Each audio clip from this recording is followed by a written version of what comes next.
सूर्यकोटि समप्रभा निर्विघ्नं कुरु सर्वदेवाय नमः।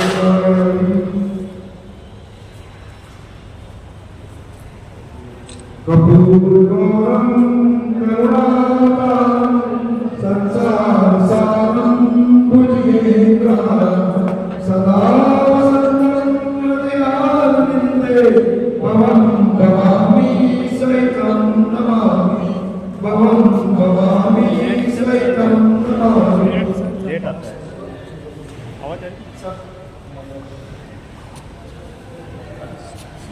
सर्वे भवन्तु सुखिनः सर्वे सन्तु निरामयाः सर्वे भद्राणि पश्यन्तु मा कश्चित् दुःखं भवेत्।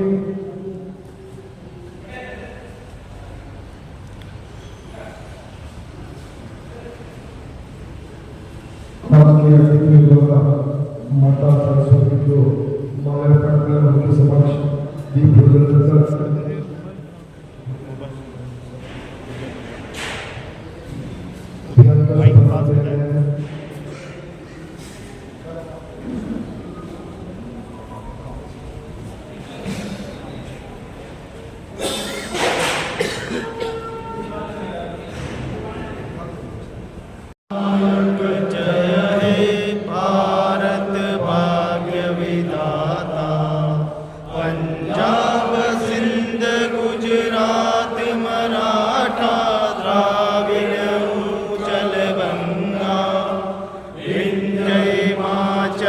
यमुना गंगा ऊचल जलधि तरंगा तब शुभ नामे जागे तब शुभ आशीष मांगे गाए तब जय गाथा जनगण मंगलदायक जय हे भारत भाग्य विधाता जय हे जय हे जय हे जय जय जय जय हे।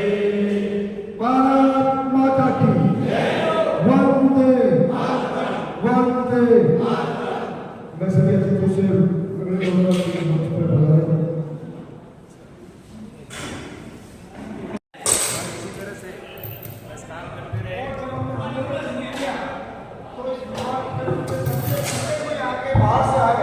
तो हेमंत भाई शाह और चंपाला जी को याद किए बिना पूरा आदर्श का आंदोलन ही अधूरा है। तो मैं चाहूंगा कि एक बार हमारे आज वास्तव में कमी महसूस होती है कि पहली बार हेमंत भाई हो भरत कमावत और चंपाला जी ना हो, ये बहुत ही हम कमी महसूस कर रहे हैं चंपाला जी की। तो मैं चाहूँगा कि चंपाला जी और ऐसे अनेक हमारे साथी हैं जिन्होंने इस आंदोलन को सींचा है। बहुत से हमारे ऐसे साथी हैं जो इस आघात को भुगतान में देवी को न्यायिक कार्यों में देवी को सहन नहीं कर पाए और ऐसे कई सदस्य जिन्होंने अपने हाथ से ही अपनी जीवन लीला समाप्त की। तो हम चाहते हैं कि ऐसे सभी सदस्यों के लिए खड़े होकर 2 मिनट का मौन रखें और फिर हम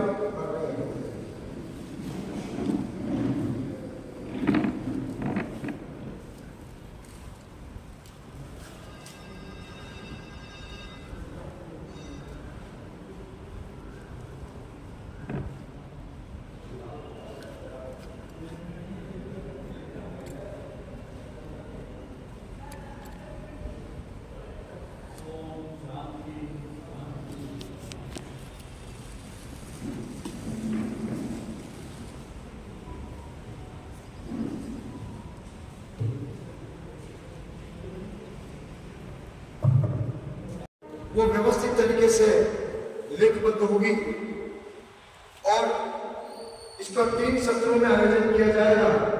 प्रथम सत्र जो अभी चल रहा है इसका हमने नामकरण किया है असत्यो व सत्यमय, कि हम असत्य से सत्य की ओर चलें और कई सारी चीजें व्हाट्सएप पे चल रही है, अफवाहों में चल रही है, जबानी चल रही है, तो बहुत से लाखों लोग जो घरों में बैठे हैं उनको सही सूचना भी नहीं, गलत अफवाहें चल रही है।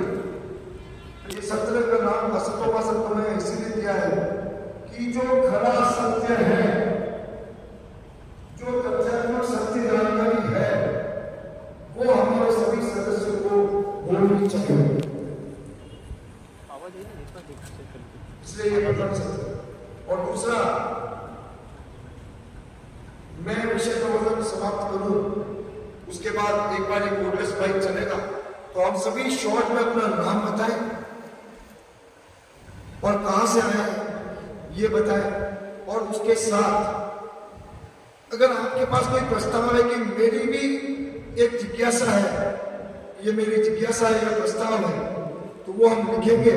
फिर उसके बाद अध्यक्ष महोदय की अनुमति से उसको हम फ्लोर पे डिस्कस करते जाएंगे, और डिस्कस करने के बाद जो भी निर्णय होगा उसको लिखित में लेखबद्ध करते जाएंगे। और द्वितीय सत्र होगा तमस्वंग सदगमय, जिसमें हम प्रथम सत्र में समस्या के कारण, ये जो समस्या चली आ रही है ताकि इसके कारणों को भी खोज करेंगे प्रथम सत्र में कि किन कारणों से ये समस्या उत्पन्न हो रही है।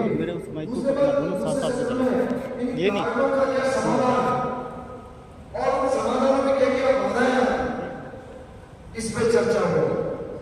और तीसरा सदन जो सत्र रहेगा, मृत्योर्मा अमृतम गमय, कि हम आगामी 2 सत्रों का अमृत जो निकले, जो कि हमारी एक निर्णायक संघर्ष की रणनीति होगी, वो तृतीय सत्र में निकलेगी। और कल आम सभा जो चौथा सत्र होगा, उसमें संघर्ष द्वम संवाद द्वम सत्र होगा, जिसका अर्थ है कि आओ हम मिलकर साथ चलें, आओ हम मिलकर साथ बढ़ें, आओ हम सब मिलकर विजय श्री को प्राप्त करें। धन्यवाद। ये विषय प्रबंधन किया है मैंने।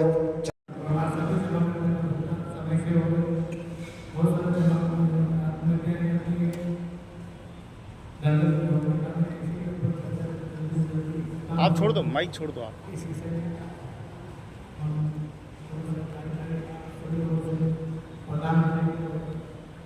आगे बढ़ेंगे।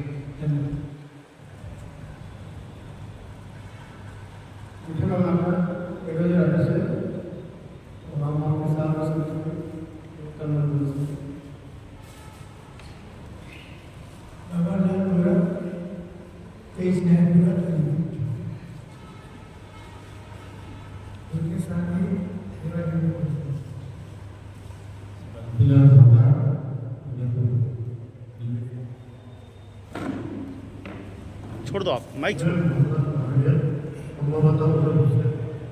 मेरा एक निवेदन है कि जितनी भी संघर्ष समितियां हैं आदर्श सोसाइटी के अध्यक्ष वो सब एक मंच पे आते हैं और इसका रिजल्ट सरकार के एक संगठित है और संगठित में ही सब मेरा तो यही है।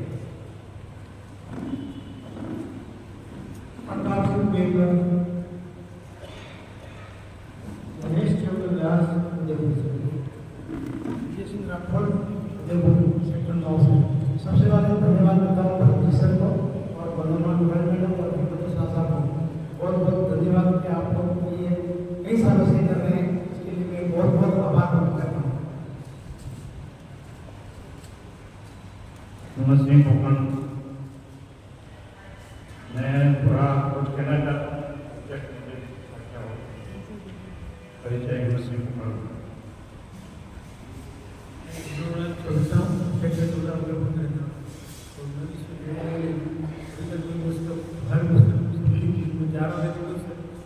रास्ता नहीं मिला, तो ये जो जितनी संख्या बनी हुई एक होकर उसका निर्णय करें अच्छा लगेगा।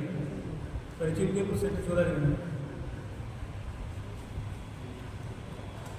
प्रमोद कुमार वर्मा, मैं सभी निवेशकों की जो समस्या है इस पर से प्रार्थना करता हूँ कि हमारे जो जलद जी टेटू के साथ जो सदस्य है आपको इसमें सफलता दिलाए। धन्यवाद। जय हिंद, जय भारत।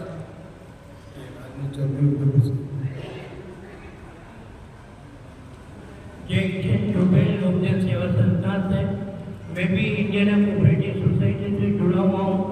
काफ़ी लंबे समय तक संघर्ष किया, उसका परिणाम कुछ नहीं निकल पाया। तो मैं इंडियन सोसाइटी के जो मेंबर हैं उनको आपके साथ जोड़ने का प्रयास करूँगा। युवा नेता बोल रही हूँ, सभी एक साथ मिलकर रहेंगे तो अवश्य सफलता मिलेगी।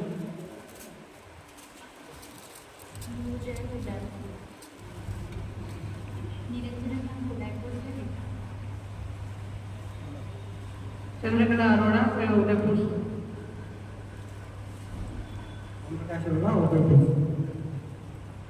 मैं जगदीश चंद्र शर्मा आदरणीय अध्यक्ष महोदय जी की इजाज़त से दो बातें प्रस्तुत करना चाहता हूँ। मेरा नाम जगदीश चंद्र शर्मा है और मेरा परिवार 1995 से जब आदर्श के पहले माधव सिवल में हुआ करता था उस समय से हम लोग उसमें 2-3 जने फैमिली मेम्बर कार्यरत थे। मैं आपसे यही आग्रह करूँगा आदरणीय अध्यक्ष महोदय की इजाज़त से, आज करीब 5 वर्ष से अधिक समय हो गया सुप्रीम कोर्ट ने हमारे आदरणीय जो आदर्श कैपिटल सोसाइटी को चलाने वाले हैं न तो उनको अपराधी घोषित किया है और न कोई कोर्ट में उनको कोई सजा सुनाई है। तो फिर किस अध्यादेश से ये लोग अंदर बैठे हुए हैं? अंत में यही आग्रह है सभी सोसाइटियाँ मिलकर के संघर्ष करें। मैं भी एक निवेशक हूँ और मेरे परिवार में 36 निवेशक हैं हम कुल। तो आग्रह यही करेंगे सब एकजुट होकर के संघर्ष की भावना, एकता की भावना और सबको निवेशकों को कैसा समय पर मिले, ये प्रभु जगन्नाथ स्वामी से मेरी प्रार्थना है।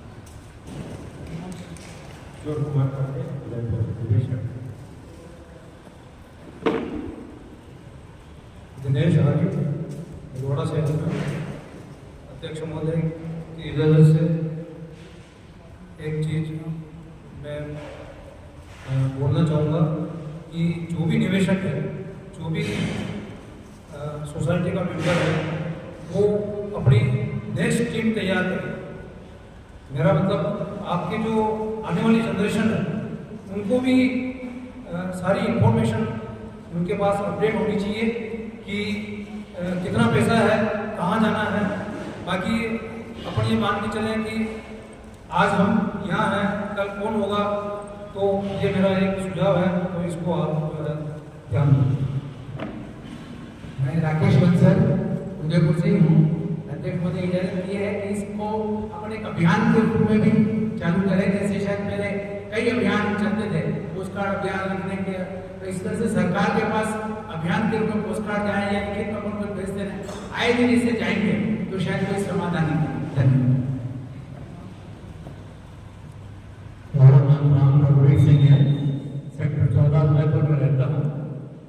आज जब प्रोग्राम को देखा मुझे बहुत अच्छा लगा कि श्रीमान भरत जी के प्रयास से अब हमें कुछ आशा लग रही है कि ये जो है मतलब आगे बढ़ेंगे और हम लोगों को कुछ तो करेंगे। धन्यवाद।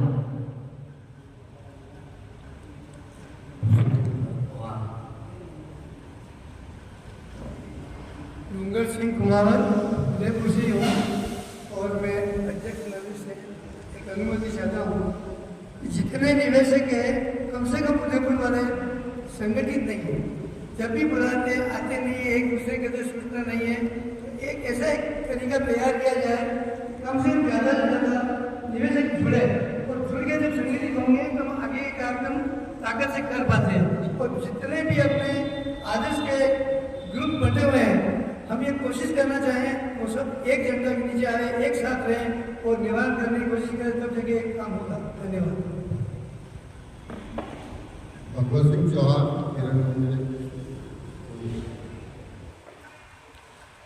सावरलाल वाली योजना सफल हो। केसी जोशी जयपुर से। आपका दे दो सूरज जी, आपका दे दो। सर एडवोकेट भरत कुमार हटो इधर से हूँ। उनको दो ना माइक।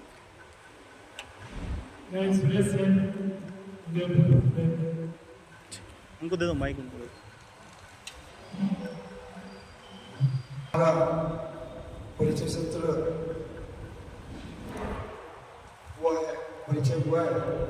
इसके साथ ही कुछ सदस्यों को उनकी बोलने की स्पीड और लिखने की स्पीड में थोड़ी गतिरोध हो गया जब, तो मैं चाहूँगा एक बार व्यवस्थित तरीके से जिनका नाम रह गया पवन जी, उसके बाद दुर्गेश जी बोला सॉरी दुर्गेश जी साल भी, हाँ वही वो जल्दबाजी में ही होता है। और मोहनलाल जी पहाड़ी, आपका वैसे आपका नाम है क्या? आपका शुभ नाम?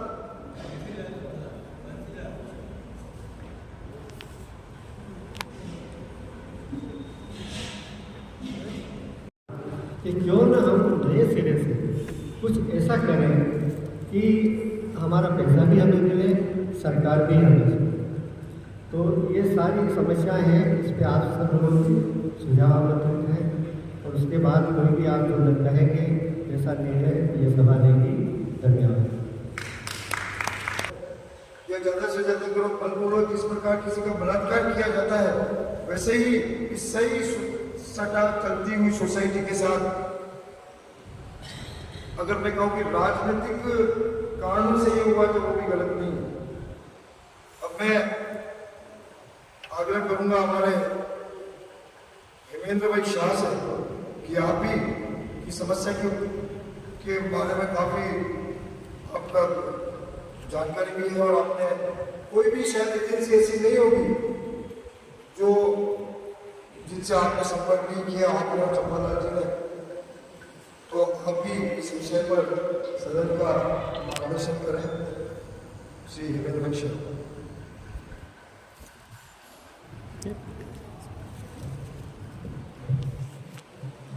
धन्यवाद। हमने अभी 16 जून को आबू रोड में एक मीटिंग रखी थी और उसी के आधार पे वहाँ पे ही तय किया गया था कि उदयपुर में ये दूसरी मीटिंग रखी और जैसे अभी याग्निक साहब ने बताया कि आदर्श चल रही थी और उसके बाद क्या क्या हुआ, किसी सफलता में नहीं मिली, तो उसकी वजह है जैसे आज ही का एक उदाहरण ले ले तो बहुत ही अच्छी तरह से व्हाट्सएप पे काफ़ी सारा प्रमोशन किया था कि आज और कल ये मीटिंग है। जितने भी लोग आए हैं उसके लिए बहुत बहुत धन्यवाद। लेकिन नहीं आई है, जो भी लोग नहीं आए उसकी वजह से हमें सफलता पीछे जा रही है। बाकी मैं कहता हूँ सफलता हमारे कदम चूमने के लिए दौड़ेगी, जरूर दौड़ेगी, क्योंकि आज की तारीख में भी ऐसे ऐसे रास्ते हैं जो सब कुछ मुमकिन है, नहीं तो हम भी यहाँ पे नहीं आते। आज मुझे गुजरात से, वडोदरा से यहाँ आना, दिल्ली जाना और कहीं कहीं पे हम जाते हैं तो ऐसे ही नहीं जाते, लेकिन लोग समझो आप। जैसे कि अभी पहले चरण में भरत जी ने कहा था कि समस्या का कारण यही है भरत जी, तो मैं पूछना चाहूँगा कि ये समस्या का कारण क्या है, कोई बताएगा? ये समस्या जो हो रही है और या तो हम आज यहाँ पे इकट्ठा क्यों हुए, कोई मूवी देखने तो नहीं आए हैं, काफी सारे काम छोड़ के आए हैं, भुगतान लेके आए हैं, तो भुगतान कैसे पाए?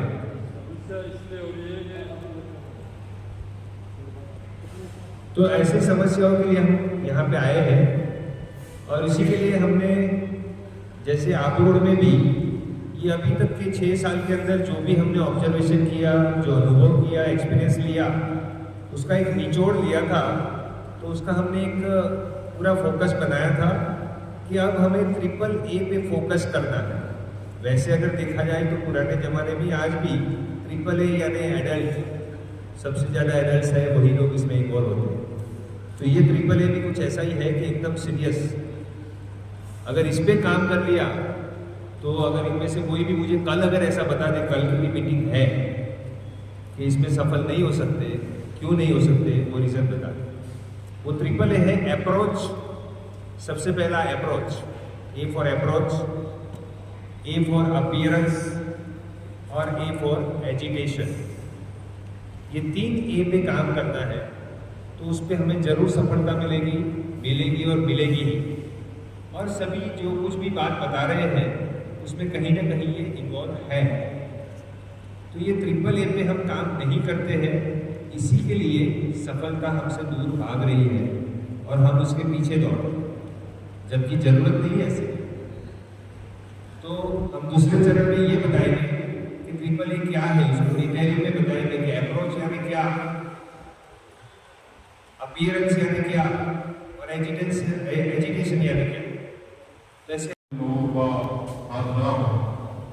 अब मैं आपको निवेदन करना चाहता हूँ, उदयपुर में मैं अखबारों के माध्यम से सलाम के साथी हैं, उनका पैसा भी इसमें उड़ा हुआ है। हमारे आवासन रेलवे से रिटायर है, देख करके हुई इन सबको मैं खुद विचलित हुआ कि इतने लोगों का पैसा 20 लाख का पैसा इसमें फंसा हुआ है।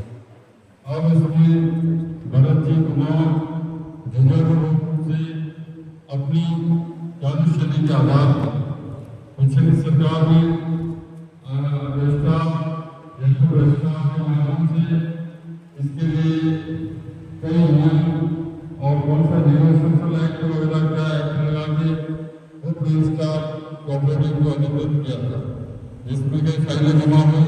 उस फाइलों का आज तक कुछ नहीं हुआ, न हम लोगों को अधिकार किया।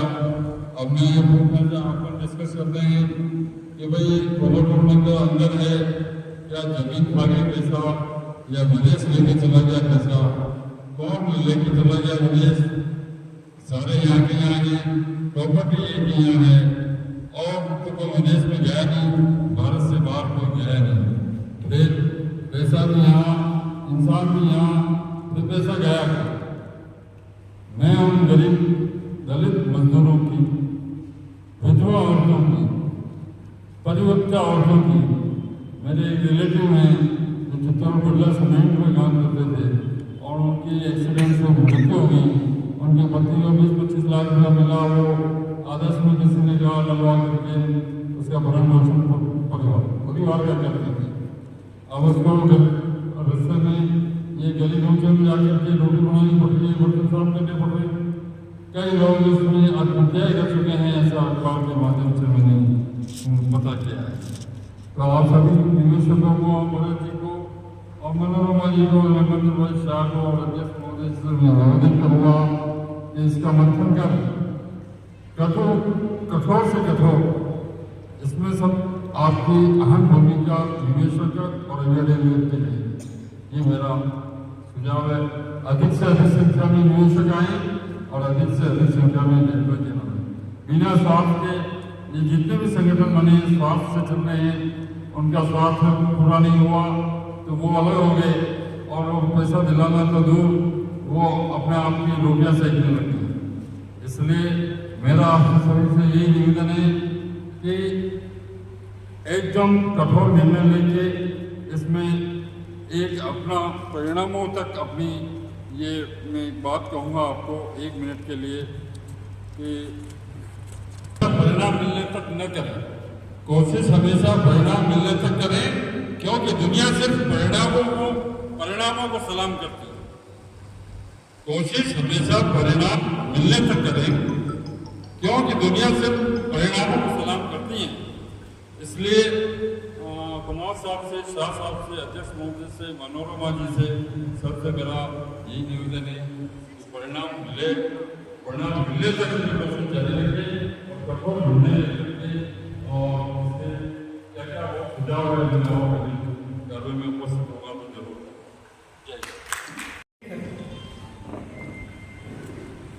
और कृपया मोबाइल की रिंगटोन साइलेंट कर देगा, है ना, कि कोई ध्यान भटके ऐसी कोई भी गतिविधि ना हो। मैं भरत कुमार शर्मा मानवाड़ा जिला झालावाड़ का रहने वाला हूँ, निवेशक भी हूँ, एडवाइजर भी हूँ। मेरा सबसे यही विनती है कि हम सब एक होके रात एक मेहनत करके किसी से ऐसा करने की जरूरत नहीं है और इसने ऐसा किया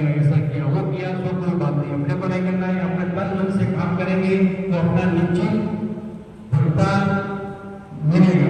हम भगवान से और सबसे यही आशा करते हैं गरीब जनता लोगों का पैसा उनके घर पहुंच जाए, उनका आशीर्वाद मिले, यही हम भगवान से और सभी निवेशक बंधुओं से यही हम आशा करते हैं कि अपना काम जल्दी से जल्दी हो। धन्यवाद।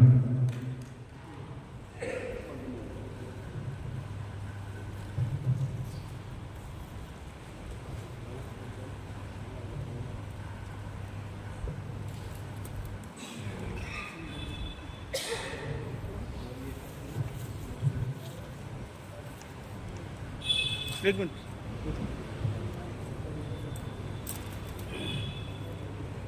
सभी एकजुट होकर प्रशासन और सरकार का ध्यान आकर्षित करें और समय समय पे चाहे पोस्ट कार्ड अभियान चलाएं या किसी और जन जागरण के माध्यम से, जब तक प्रशासन और सरकार हमसे घबराएंगे नहीं तब तक इसका निराकरण बड़ा मुश्किल है। मैं भी अभी इंडियाना के जो प्रतिनिधि लड़ रहे हैं उनको भी बुलाया है, मेरा सहयोग रहेगा कि हम सभी लोगों को साथ जोड़ना है। धन्यवाद।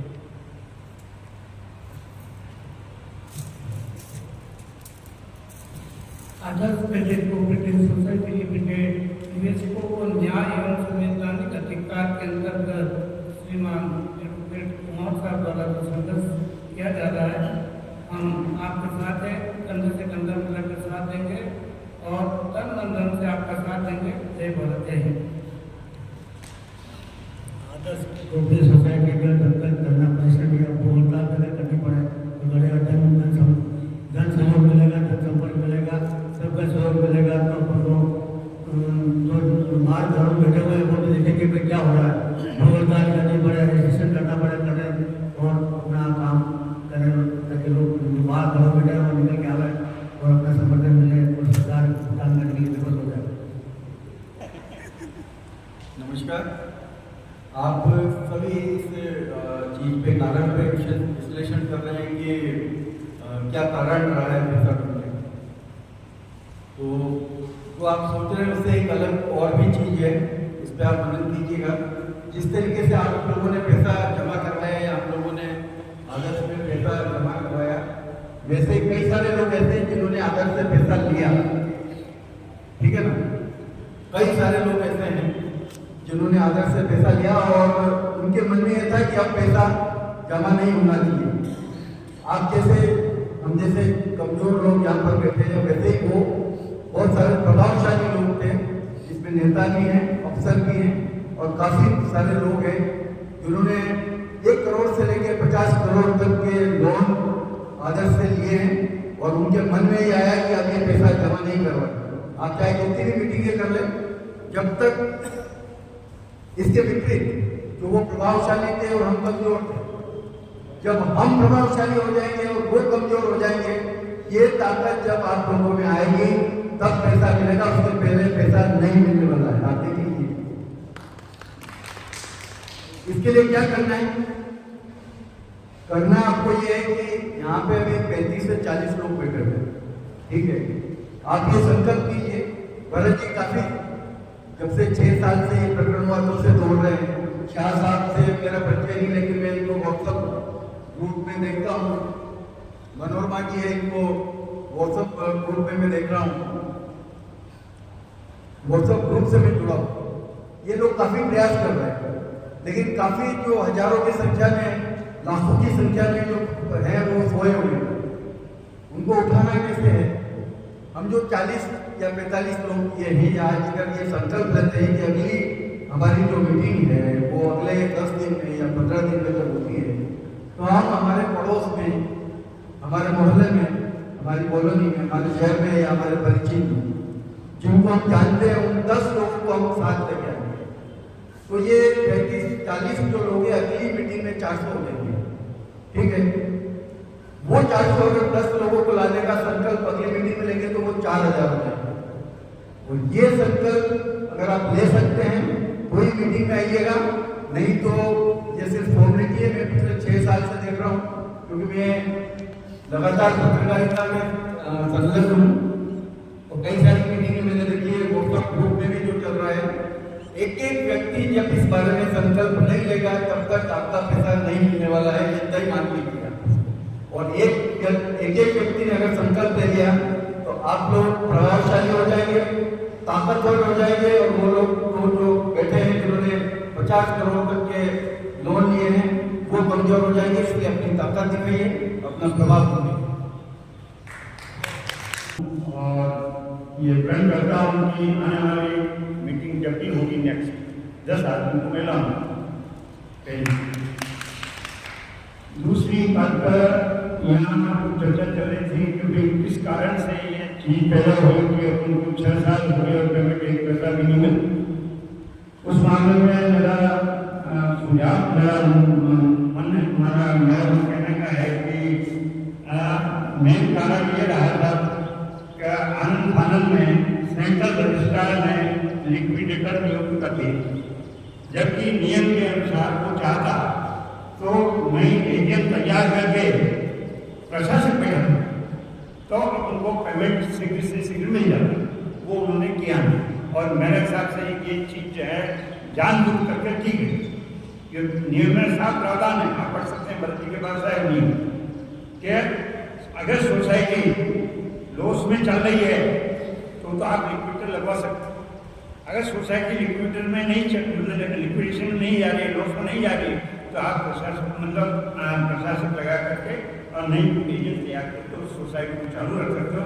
बाकी जो आपको कोई कार्य करने की बात करते हैं उसको दिक्कत तो काम नहीं कर रहे, ये हमारे लिए काम कर रहे। इस मीटिंग का जो भी चर्चा बीजेपी इसलिए करने को मिला होगी महीनों में कितना बजट और अधिकार बचा कॉन्फ्रेंस दूसरा अगर इसमें कोविड भी है तकरीबन 20 साल पहले 20 मार्च कर रहे ऐसे दो व्यक्ति हैं, अगर बहन के साथ आधार और सर्टिफिकेट दूसरे इनका हाथ बदलने का बदलाव काम हो जाएगी। एक सच्चा ईमानदार आदमी है। आज पहली बार यहाँ पर शुरू के लिए जो भी वो खर्चे के लिए पूरा नहीं हो पाए, तो मेरा एक निवेदन है कि हम सभी पीड़ित लोगों को जो करना लिक्विडेटर का भी बदलाव करने का इस मीटिंग में प्रस्ताव रखेंगे और ज़्यादा से ज़्यादा गिरेंगे तो कुछ आनंद रखेंगे। हिंदुस्तान जिंक के अंदर कई इंजीनियर थे और उनका 12 लाख रुपया उनके अंदर इन्वेस्ट था उनका। कैसे जैसे तैसे कैसे भी मेरे को उन्होंने अप्रोच करके घर पर बुलाया, मैं गया वहाँ पे। मैंने कहा वैसा बात मीटिंग में नहीं आ सकते, कोई बात नहीं, लेकिन आप अपने परिवार का एक मेंबर को कम से कम यहाँ मीटिंग के अंदर आप बैठ सकते हैं। ऐसा ही उदाहरण है पेटी चौक का एक और है, पति पत्नी दोनों, पति की उम्र होगी करीबन 83 साल के आसपास, फर्स्ट ग्रेड से रिटायरमेंट होने में। मैं उनसे कंसल्ट करने गया तो उन्होंने कहा भैया मेरा 82 लाख रुपये लगा।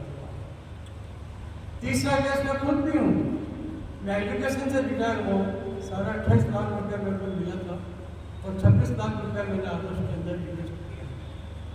तो मैं ये तो आपको जो पत्रकार महोदय ने जो एक बात कही है मैं उसका समर्थन करता हूँ। मैं आपकी आदर्श की मीटिंग के अंदर यहाँ पर सार्वजनिक से प्रथम बार मैं यहाँ पर आया हूँ।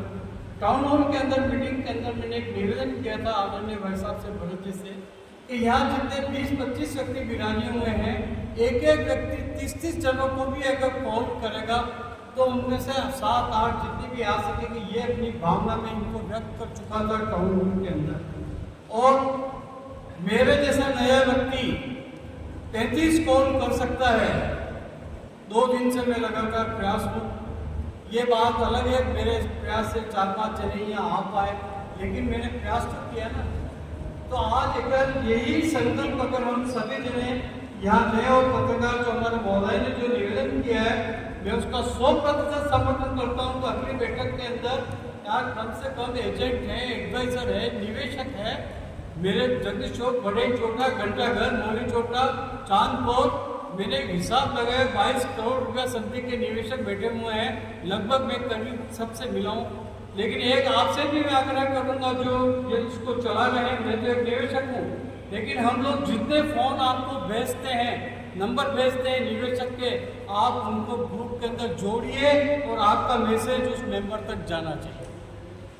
ये मेरा आपसे करबद्ध निवेदन है, क्योंकि मैं अब तक जो 26 जनों को जोड़ा, एक के भी पास मैसेज नहीं गया और रात को 11 बजे मेरे को सारी मास्टरी करके उनको मैसेज करने पड़े। तो हमारे अन्य भाई भी जो हैं वो अगर आपको कोई मंडल को देता है, मोबाइल नंबर पे भेजता है, निवेशक का नाम भेजता है, तो उसको आप ग्रुप के अंदर जोड़ करके, संगठन में ही शक्ति है, इस बात को आप 21 लाख निवेशक इंटू 4 1 करोड़ के समथिंग हम लोग हैं। करने वाले कर गए, बजाने वाले बजा गए, लोन लेने वाले चले गए, करोड़ों रुपए हड़प करके बैठ गए, वो मौके का इंतजार कर रहे हैं, हमारी कमजोरी गली का वो फायदा उठा रहे हैं। मैं दिल्ली की भी बात बताता हूँ। एक बार एक तनु जी दिल्ली के अंदर, मैं आई वॉज वहीं हेमंत शाह जी बैठे हुए एच पटेल के कार्यालय के अंदर, मैं वहीं पर मौजूद था उस समय। क्या हम लोग एक बाजार के रूप में ये बेचारे संघर्षी व्यक्ति, चंपाला जी जैसे कर्मठ व्यक्ति और हम निवेशक, हमारा पैसा लेना नहीं है क्या है, वो स्थिति पैदा कहाँ से हुई, इस विषय पर चर्चा हुई। अब उसको किस तरह से संभाला जाए और पैसा कैसे लाया जाए, उस बिंदुओं पे भी चर्चा करके कई चर्चा की भी, और उसकी चर्चा पे आगे बढ़कर अभी दूसरे चरण में उसका पूरा चर्चा विचारणा करेंगे कि ये मुद्दे हैं जिसके ऊपर चल के और लगातार कोशिश करके काम करेंगे तो सफलता हमारे कदम चूमने दौड़ती आएगी। अभी हाल ये है कि हम सफलता के पीछे दौड़ रहे हैं, लेकिन हम असफल हो रहे हैं। अब सफल होने के रास्ते जो हमने निकाले हैं उस पर सभी लोग काम करेंगे, ऐसी पूरी धारणा रखते हुए, विश्वास रखते हुए आगे बढ़ेंगे तो ये सफलता बहुत ही जल्द मिल जाएगी, ये हमारा मानना है। चुनाव की उम्मीद थी, चुनाव के बाद पैसा मिलेगा, लेकिन अभी तक कोई आस दिखाई नहीं दे रही है। जी, ये लोग कहते हैं कि चुनाव के बाद पैसा मिलेगा। लोगों की एक आस हमेशा बंधी रहती है कि बिना कुछ किए अगर पैसा मिल ही जाता है, तो उनको किसी ने कहा नहीं था कि चुनाव के बाद पैसा मिल जाएगा। ऐसे पहले भी 2 बार चुनाव आके गए, और ये सही में अगर पूछो तो ये पूरा स्कैम जो हुआ है वो कुछ चुनाव से ही तो कुछ शुरू हुआ था कि जालोर के चुनाव में कौन कैंडिडेट खड़ा रहने वाला था, उसको नहीं खड़ा रहने देने का ये गंदी राजनीति शुरू हुई, और वहाँ से ये बखेड़ा शुरू हुआ पूरा, जो आज तक चल रहा है। तो चुनाव आए या जाए उससे कोई उम्मीद आज भी हम तो नहीं मानते हैं कि उसके ज़रिए पैसा मिलेगा। हाँ, अगर नेताओं की आँख खुल जाती है तो वो जनता की सही कार्य करने के लिए और जनता को न्याय दिलाने के लिए तुरंत जल्द से जल्द ये कार्रवाई पूर्ण कर सकते हैं। लोग कहते हैं क्या हमें पूछ के पैसा जमा किया गया, ये अधिकारियों के, बड़े अधिकारियों का सवाल है। ये इनका एक हाथ ऊपर करने वाली बात है कि उनको पूछ के किया तो उन्होंने ही ये सोसाइटी को लाइसेंस दिया था, और जब किसी सोसाइटी लूटने का, हाँ, लूटने का, लूटने का, अगर ये लोग ऐसा कहते हैं तो हम यही कहेंगे कि आपने लूटने का लाइसेंस दिया था, और अब जब उनकी जिम्मेदारी से वो हट रहे हैं, क्योंकि हर साल जब मल्टी स्टेट क्रेडिट सोसाइटी होती है तो हर साल सेंट्रल गवर्नमेंट का भी ऑडिट होता है, तो क्या उन्होंने ऑडिट नहीं किया था? ये बड़ा सवाल है। अगर किया था तो इतने सालों से क्या कर रहे हैं? और अब जब वो बता रहे हैं कि घोटाला है, मनी लॉन्ड्रिंग किया है, तो इसमें सबके सब शामिल हैं, ऐसा प्रतीत हो रहा है। अगर ऐसा नहीं होता तो सरकार क्या सो रही है? लाइसेंस भी रिन्यू हर साल करना पड़ता है, वो रिन्यू तभी होता है कि जब उनके नियमों की पालना होती है। अगर नहीं हुई तो उन्होंने लाइसेंस रिन्यू क्यों किया था? ऐसे कई सवाल, पेचीदा सवाल खड़े होते हैं, जिसमें सरकार भी शिकंजे में आती है और आदर्श के प्रमोटर मंडल से शिकंजे में आते हैं। गरीबों और हितैषियों की सरकार बताती है। बिल्कुल। तो नेताओं का हमेशा भारत देश आज़ाद हुआ तब से ये वादा करने का एक तरीका है कि कुछ भी बोलो, लेकिन करना नहीं करना उनकी मर्जी की बात है। जनता को एक बार चुनाव आने के समय पे 2 शब्द अच्छे बोल के वोट ले लो, फिर वोट लेने के बाद जनता की कोई सुनता नहीं है, वो आज तक का इतिहास गवाह है। आप क्या सोचते हैं, कितने लोगों की आपने पीड़ा देखी है, कितने लोगों से मिले हैं, आप क्या सोचते हैं, आप एक अगर आप नेता होते तो? जी, हम अगर नेता बनते आज के दिन में भी, एक्चुअली हम जो पूरी राजनीति का ये अखाड़ा है उसका रीत रस्म जिस तरह से चल रहा है वो हमने ये 6 साल में देखा। जब जब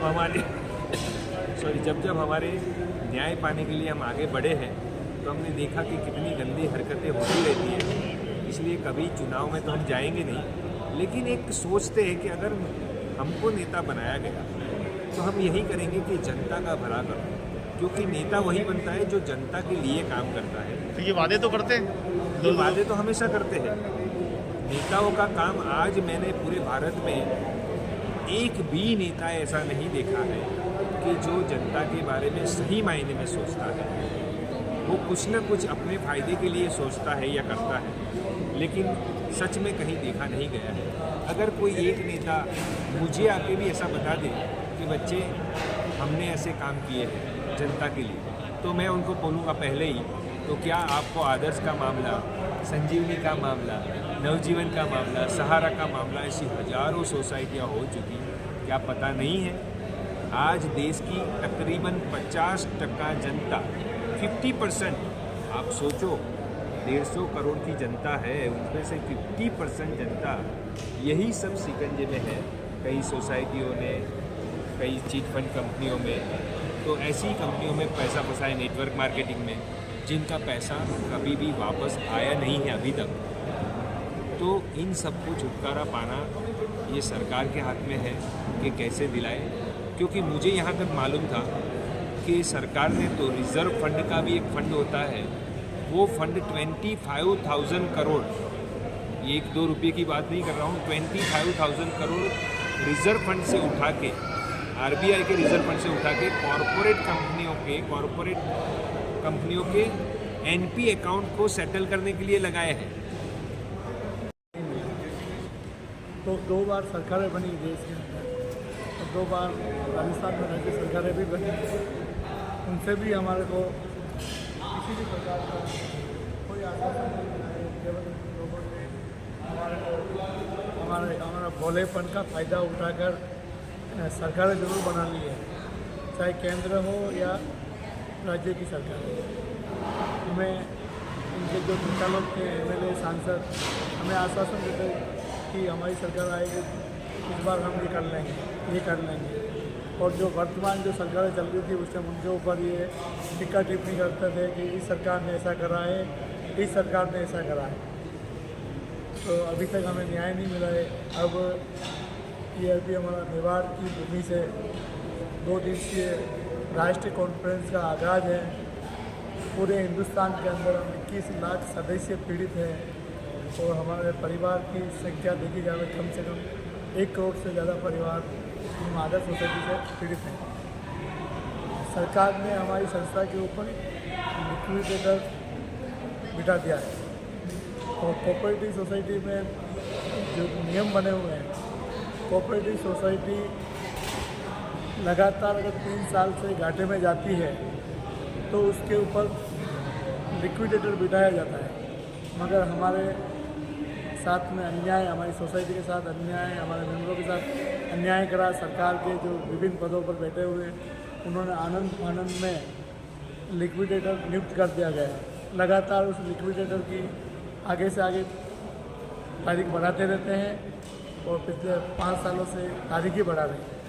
न लिक्विडेटर कुछ काम कर पा रहा है, न सरकार के जो भी हमारे हाईकोर्ट है, न्यायालय है, वो हमें न्याय दिला पा रहे हैं।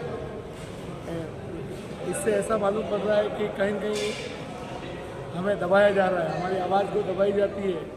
हम निवेशकों की, हमारी सारी पूंजी जो भी निवेश कर रखी है, जिन लोगों ने लोन ले रखे करोड़ों रुपए के, हमारी सोसाइटी के पास परिसंपत्तियाँ तो इतनी बताई गई है कि हमारे डायरेक्टर के द्वारा 12,000 करोड़ की बताई गई। तो वास्तव में हिंदुस्तान के अंदर जो प्रॉपर्टी बिकती है, जो भी नेता है, एमएलए है, या जो भी रजिस्ट्रार है, जो ज़मीनों की रजिस्ट्री करवाते हैं, क्या वास्तव में देश के अंदर डीएलसी रेट में कोई ज़मीन बिकती है क्या? आज हमारे उदयपुर में भी अगर कोई प्लॉट बिकता है तो उसकी डीएलसी 500 रुपये स्क्वायर फुट होगी, मगर किसी न किसी तरीके से उस सामने वाले के पास 2 नंबर में पैसा जाता है, उसके ऊपर सरकार का कोई नियम कानून नहीं बना है। अगर डीएलसी रेट में ज़मीनें बिकती हैं तो आम गरीब के पास एक प्लॉट हर सिटी के अंदर उसका अच्छा खासा मकान हो सकता है, मगर डीएलसी की जगह उसकी डीएलसी होती है 500 रुपये और उसकी रेट होती है 2 नंबर के अंदर 2000 और 3000 रुपये। तो मेरे एक ही निवेदन है सरकार से जल्द हमें कम से कम 15-20 दिन के अंदर न्याय देवे, नहीं तो हम जो हमारे अहमदाबाद में PH पटेल साहब बैठे हुए हैं उनका हम बहुत जल्दी एक घेराव करेंगे। हम मेंबर हैं, हम सोसाइटी के मालिक हैं, सोसाइटी कुछ ऑनलाइन सवाल है, हमारी सोसाइटी है। हम लोग PH पटेल साहब का आने वाले समय में घेराव करने की तैयारी भी करेंगे। इस कॉन्फ्रेंस के बाद में लगातार हो सकता है उनको 3 नोटिस भी देंगे। 3 नोटिस के बाद अगर वो नहीं मानते हैं हमारी बात तो हम लोग न्यायालय का दरवाज़ा भी खटखटाएंगे। अब हम चुप रहने वाले नहीं हैं। हमारे साथ ऐसे हमारी कॉन्फ्रेंस में ऐसे व्यक्ति भी है जिनका कम से कम 11.5 करोड़ रुपया जमा है। आज जो भी कॉन्फ्रेंस है इसके अंदर हमारे जो सदस्य हैं उनके 11.5 करोड़ रुपये जमा है। मैंने उनसे एक थोड़ा सा आश्वासन भी किया था, अगर 11.5 करोड़ रुपये आप डूबे हुए हैं, क्या यहाँ पे 50 लाख की मदद कर सकते हो? क्या हम न्यायालय तक पहुँचते हैं, सुप्रीम कोर्ट तक या हाई कोर्ट तक, जो भी। तो उनकी तरफ से भी ये जवाब मिला है कि मेरे से जो होगा वो मैं व्यवस्था करूँगा। तो सबसे पहले अभी हम लोग ये मीटिंग जो भी 2 दिन की जो भी रणनीति बनेगी इसके ऊपर जो भी कार्रवाई चलेगी वो 2 दिन बाद आपको सभी को और बता दी जाएगी। उनको दिखाने का काम कर रहे हैं निस्वार्थ भाव से। धन्यवाद। भरत जी, सवाल ये है कि दर्शक पूछ रहे हैं कि भाजपा ने वादे किए थे कि हम गरीबों की सरकार हैं, सनातनी हैं, न जाने कितने ही वादे किए थे, क्या खरे उतर पाए और उतर पाए तो कितने? देखिए, भाजपा वालों ने वादे किए तो भाजपा वालों को पूछो और इसका निर्णय आप करो।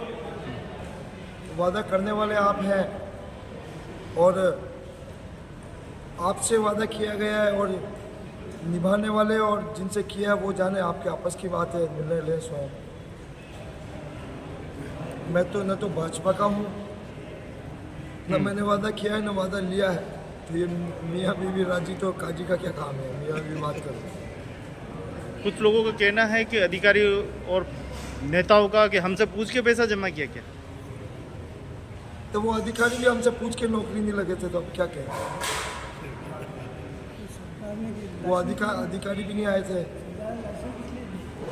बहुत सी कंपनी के पास ये तो मूर्खतापूर्ण सवाल है। देखिए, ये अगंभीर सवाल है। बहुत से लोग हैं जो उन लोगों की पीड़ा को नहीं समझ पा रहे। पूछ के लगाए नहीं, कौन सा वो लोग कौन सा पूछ के काम करते हैं? कोई किसी से पूछ के नहीं कर रहा, अपने विवेक अनुसार कर रहा है। इसलिए ये अगंभीर से प्रतिक्रिया है, अभावुक प्रतिक्रिया है, इस पर समय व्यक्त नहीं करना चाहिए। एजेंट पूछ रहा है मैं क्या करूं?